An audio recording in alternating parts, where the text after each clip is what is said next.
हमारे भारतीय बाजारों में हो क्या रहा है, हम बढ़िया तरीके से रेंज को रिस्पेक्ट कर रहे हैं 2 दिनों से, पर ठीक है, बुरा नहीं लग रही स्क्रीन्स देखकर। पार्टिसिपेशन लो है तो हम कंसोलिडेशन के जोन में चले गए हैं, लेकिन अपने गेंस को गिव अप नहीं कर रहे हैं। आज भी शायद एक ऐसे ही सेशन हो सकता है, पर क्या एक बेस तैयार हो रहा है बढ़िया सा। जब हम अगले हफ्ते लौट के आए एक फुल फ्लेज्ड वीक में कामकाज कर रहे हो, तो लाइकली है कि यहाँ से फिर बढ़त रिज्यूम करती हुई नजर आए। हम सब ये जानना चाहते हैं। चलिए वीरू के पास चलते हैं इन्हीं सब का जवाब ढूंढने के लिए। वीरू, गुड मॉर्निंग भाई साहब। गुड मॉर्निंग आशीष। बिल्कुल सही कह रहे हैं आप आशीष। अभी तो बाजार रेंज बाउंड है और मतलब बुधवार के सेशन की भी और इस सेशन की भी खूबी, लाचारी और प्लेसमेंट सब कह लीजिए कि ऐसी है कि it's completely belongs to option writers Ashish. शुक्रवार का भी बुधवार का भी मेरा यही था, आप नहीं क्रॉस कर पाएंगे। दैट वाज 26247 पहला रेजिस्टेंस था, 237 वाज हाई।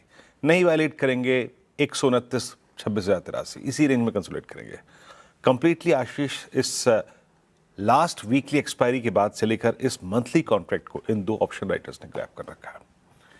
कल की छुट्टी थी, फिर अब वीकेंड, फिर उसके बाद मंथली एक्सपायरी, तो कंप्लीटली अगर आप देखें ऑप्शन राइटर्स के हाथ में एफआईएस के स्टैट्स लेके आते हैं। आज के सेशन की शुरुआत कैसे करेंगे, कोई चमत्कारिक मतलब मूव आ सकता है क्या? Let's see. देखिए, एक चीज़ है आशीष कि एफआईएस ठीक वही कर रहे हैं, ट्रेड पैटर्न उनका वही है जो बीते अक्टूबर से नवंबर में था, नवंबर से दिसंबर में था और दिसंबर से जाते हुए जनवरी में हो रहा है। कैश अंडरलाइंग में इंटरेस्ट नहीं है, सेलिंग है। 1781 करोड़ रुपए की डीआईएस की, करीब 2381 करोड़ रुपए की बाइंग है, बट क्लोजर टू एक्सपायरी वो अपने शॉर्ट्स कवर करते हैं। Even the last weekly contract जब खत्म होता है उसके बाद अपने शॉर्ट कवर करने शुरू कर देते हैं।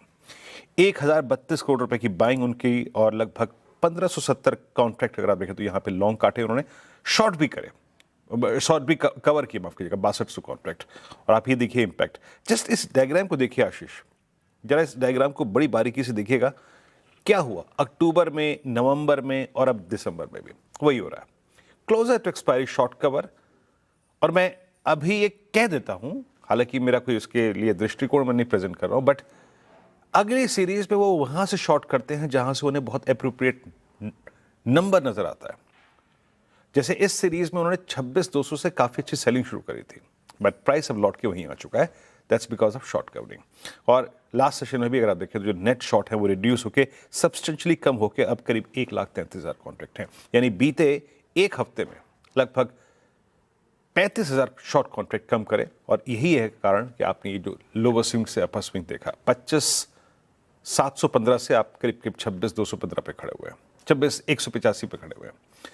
लेके आइए आज के लेवल्स और ऑप्शंस की प्लेसमेंट। लुक एट एफआईएस की फिगर्स पे। अच्छा आशीष, एक चीज और कह देता हूं, यहाँ पे मैं बताना भूल गया, एफआईएस ने बहुत भारी मात्रा में कॉल शॉर्ट भी की है। करीब 1,21,000 कॉल शॉर्ट है आशीष और 56,000 पुट शॉर्ट है। सिंपल इसका मीनिंग यह है कि वो एक राइटर्स जोन एस्टेब्लिश करके बैठे हैं।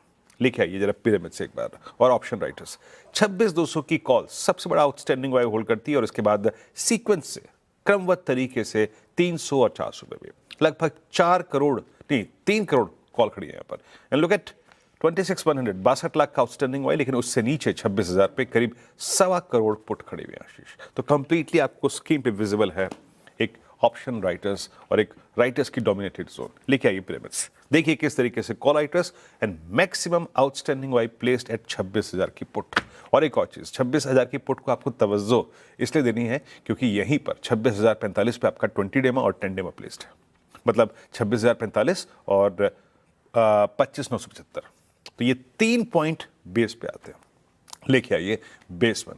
देखिए, completely this session belongs to option writers. किसी बहुत चमत्कारिक मतलब मूव की एज पर दी स्टैट्स एक्सपेक्टेशन मत रखिएगा। 2 पॉइंट है, मैं थोड़ा सा स्केप्टिकल इस बात को लेकर हूं कि निफ्टी कहां आपको बाय ट्रेड देगा, वेदर इट्स बेस 1, क्योंकि गिफ्ट निफ्टी थोड़ा सा बैकफुट पे है, but as per stats base 1 यही परसिस्ट करता है 26,088 113, क्योंकि हमको इस रेंज में यही ब्रेकआउट इस हफ्ते लेके आया था।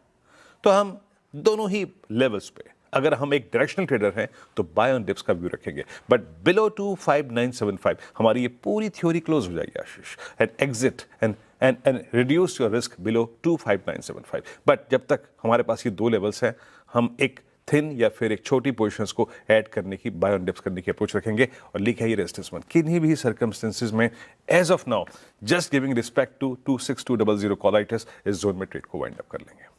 अगर निफ्टी को इस रेंज से बाहर निकल के कोई चमत्कारिक मूव देना है तो 238 के ऊपर एक सेशन सस्टेन करना पड़ेगा। इन दैट केस वो ऑल टाइम हाई के क्लस्टर्स खुल जाएंगे, but till that time play that range. और अगर आप ऑप्शन राइटर्स हैं तो राइटर्स के लिहाज से आप 26-100 की कॉल और पुट दोनों का इस्तेमाल कर सकते हैं।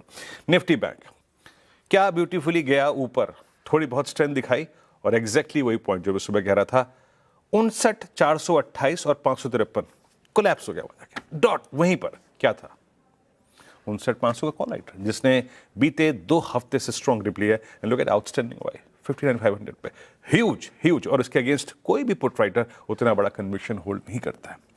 और बस क्या है 59,000 पे आपका पुट राइटर्स है, 59,000 पे ही आपका 10 डेमा है, 59,000 पे ही आपका 20 डेमा है। तो लेवल्स एज ऑफ नाउ हम किन्हीं भी सर्कमस्टेंसेस में बेस 1 तक निफ्टी बैंक पे, ऑल्दो किसी बहुत बड़े ट्रेड की एक्सपेक्टेशन मैं नहीं रखता, बट अगर आप एक कंपल्सरी ट्रेडर है निफ्टी बैंक के तो आपका बाय जोन यही होगा base 1, closer to base 1। No shorting thoughts till we are above base 2। और याद रखिएगा जो भी ट्रेड इस जोन में आप पिक करें, हालांकि वैसे बैंक निफ्टी को आप अवॉइड कर सकते हैं, बट हाई ट्रेजेक्टरीज में RS1 के आसपास निपटा दें, क्योंकि अभी 59,500 का जो कॉल राइटर है वो बहुत स्ट्रांगली खड़ा हुआ है, वो एक एक्सपायरी सेंस लेके बैठा हुआ है। और बड़ा मूव बैंक निफ्टी में तभी आएगा जब आप एक सेशन एटलीस्ट 59,538 के ऊपर स्पेंड करेंगे। इन दैट केस 200 से 250 point towards RS2 will open.